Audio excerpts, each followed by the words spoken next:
Demain la souveraineté monétaire? Du franc CFA à l'Écho. C'est le titre d'un ouvrage récemment publié par les éditions de l'Aube et la Fondation Jean Jaurès, sous la direction de l'économiste Kako Nyebukpo, commissaire togolais à l'UMOA.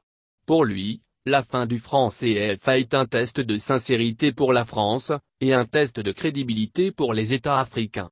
Comment y parvenir? Où en est-on du chemin vers l'Écho, depuis les annonces des présidents français et ivoiriens, à Abidjan, le 21 décembre 2019? Kako Nyebukpo est notre invité ce matin. Le titre du livre Demain la souveraineté monétaire est écrit sous forme de question. Pourquoi? Parce que le constat est évident que nous n'avons pas à l'heure actuelle de souveraineté monétaire effective, mais que plus de 60 ans après les indépendances, il est légitime que les États ouest-africains, notamment francophones, aspirent à avoir une indépendance monétaire réelle. Est-ce qu'ils y aspirent justement? Est-ce que l'on voit une volonté politique au sein des États de la CEDEAO? Depuis un certain nombre d'années, le débat est très fort sur l'avenir du franc CFA au niveau des sociétés civiles africaines.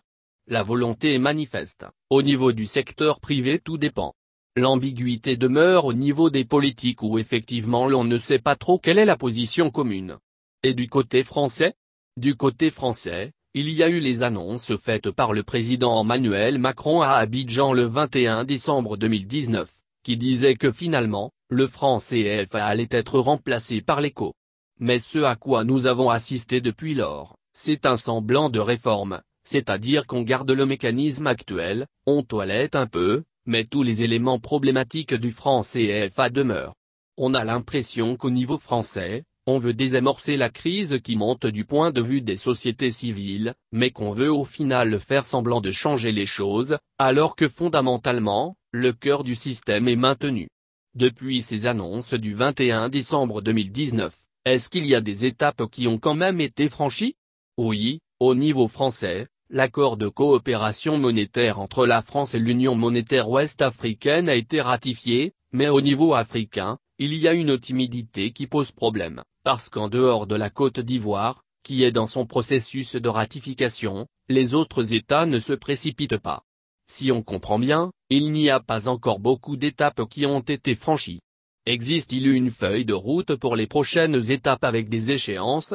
Oui, il y a deux feuilles de route. Il y a la feuille de route qui provient des États généraux de l'Écho, que l'Université de Lomé a organisé au mois de mai dernier, sur ce que pourrait être le bon écho, donc l'écho à 15. Nous avons clairement opté pour une monnaie commune et non pas une monnaie unique, parce que les divergences structurelles sont trop fortes à l'heure actuelle. Et puis, il y a la feuille de route de la CEDEAO elle-même, qui ne veut pas assumer clairement un horizon, puisqu'on a des reports successifs. Et là, ce que l'on nous dit, c'est que ça va se faire en 2027, et il y a un vrai enjeu de crédibilité de nos États par rapport au respect des annonces qui sont faites. Dans votre livre, vous donnez des axes, des outils, des moyens pour atteindre cet objectif de souveraineté monétaire. Pouvez-vous essayer de nous résumer quels seraient les grands axes? Il y a 4 éléments qui nous paraissent fondamentaux. D'abord, l'objectif, pourquoi nous faisons tout ça? C'est parce que nous voulons transformer structurellement les économies ouest-africaines pour qu'elles créent des emplois pour nos jeunes. Ensuite, quel est le principe qui est à la base? C'est le principe de la solidarité. Il faut qu'on mutualise nos réserves de change d'une part, et qu'on accepte un peu de fédéralisme budgétaire d'autre part. Et ensuite, quel est le moyen par lequel nous arrivons à tout cela? C'est la mise en place d'une monnaie commune, l'Écho. Et enfin, 4e élément, nous définissons un corridor dans lequel les monnaies actuelles pourront flotter autour de la monnaie pivot qu'est l'Écho. Nous reprenons en fait un héritage d'indépendance que nous voulons faire aboutir. C'est une urgence eu égard à la démographie africaine qui est une démographie très dynamique. Quel est le rapport entre la démographie et l'Écho?